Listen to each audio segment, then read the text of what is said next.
দ্বাদশ জাতীয় সংসদ নির্বাচনকে সামনে রেখে রাজনীতিতে বেশ উত্তেজনা ছড়িয়েছে। এবার যেন মনোনয়নপত্র কেনার ধুম পড়েছে। বড় নেতাদের পাশাপাশি ছোট নেতারাও কিনেছেন মনোনয়নপত্র। বাদ যাননি বিভিন্ন অঙ্গনের তারকারাও। তাদের মধ্যেও চলছে মনোনয়ন দাখিলের লড়াই। তবে এসব খবরের মধ্যে সবার নজর কেড়েছে গ্রাম পুলিশ সদস্য এসকে আলী। শখের বশেই সংসদ সদস্য পদে নির্বাচন করতে চান তিনি। শুধু তাই নয়, বিক্রি করেছেন নিজের জমিও। নাটোর ১ আসনে নির্বাচন করতে স্বতন্ত্র প্রার্থী হিসেবে মনোনয়ন কিনেছেন লালপুর ইউনিয়ন পরিষদে কর্মরত গ্রাম পুলিশ সদস্য মোহাম্মদ এসকে আলী। লালপুর উপজেলার বালিতিতা ইসলামপুর গ্রামের বাসিন্দা তিনি। গেল বুধবার ২২ নভেম্বর সহকারী রিটার্নিং কর্মকর্তার কার্যালয় থেকে স্বতন্ত্র প্রার্থী হিসেবে মনোনয়নপত্র কিনেছেন। ৩০ নভেম্বরের মধ্যেই যাবতীয় নিয়মকানুন মেনে মনোনয়নপত্র দাখিল করবেন তিনি। মনোনয়নপত্র কেনার বিষয়টি নিশ্চিত করেছেন লালপুর উপজেলা নির্বাহী কর্মকর্তা ও সহকারী রিটার্নিং কর্মকর্তা শামীমা সুলতানা। এর আগে লালপুর ইউনিয়ন পরিষদ নির্বাচনে সদস্য পদে দুবার প্রতিদ্বন্দ্বিতা করেছেন এসকে আলী। একবার তৃতীয় হয়েছিলেন।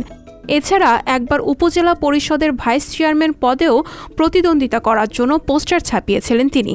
কিন্তু আর্থিক সংকটের কারণে শেষ পর্যন্ত নির্বাচন করতে পারেননি বলে জানান এসকেন। ২৭ বছর ধরে চৌকিদারি করছেন উল্লেখ করে এসকে আলী জানিয়েছেন, একবারের জন্য হলেও তিনি সংসদ সদস্য নির্বাচন করবেন। রাজনৈতিক কর্মী হিসেবে তার পাশে দাঁড়িয়েছিলেন লালপুর বাগাতিপাড়া উপজেলার ১৫টি ইউনিয়ন পরিষদের কয়েকশো গ্রাম পুলিশ ও তাদের পরিবার। তাদেরকে নিয়েই নির্বাচনের মাঠে নামতে চান তিনি। তাছাড়া তিনি বলেন, অনেক ভোটার আছেন যারা রাজনীতি পছন্দ করেন না, তাদের থেকেও ভোট চান তিনি।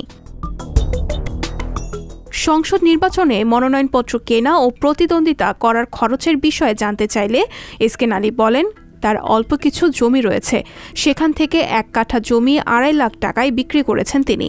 মনোনয়নপত্র কেনা সহ এখন পর্যন্ত তার ৩৬,০০০ টাকা খরচ হয়েছে। যা অবশিষ্ট আছে তা দিয়ে পোস্টার ছাপা ও মাইকিং করবেন। তিনি আরও বলেন, মানুষ তাকে ভোট দেবে ভালোবেসে। প্রতিযোগী ক্ষমতাধর ব্যক্তিদের নিয়ে তার কোনো দুশ্চিন্তা নেই। তবে সরকারি চাকরিরত অবস্থায় সংসদ নির্বাচনে অংশ নেওয়ার বিষয়ে কোনো বাধ্যবাধকতা রয়েছে কিনা জানতে চাইলে ইউএনও জানান, এসকে আলী মনোনয়নপত্র দাখিল করলে বিষয়টির রিটার্নিং কর্মকর্তা বিবেচনা করবেন। সঞ্জিতা শম্পা, সংবাদ প্রকাশ।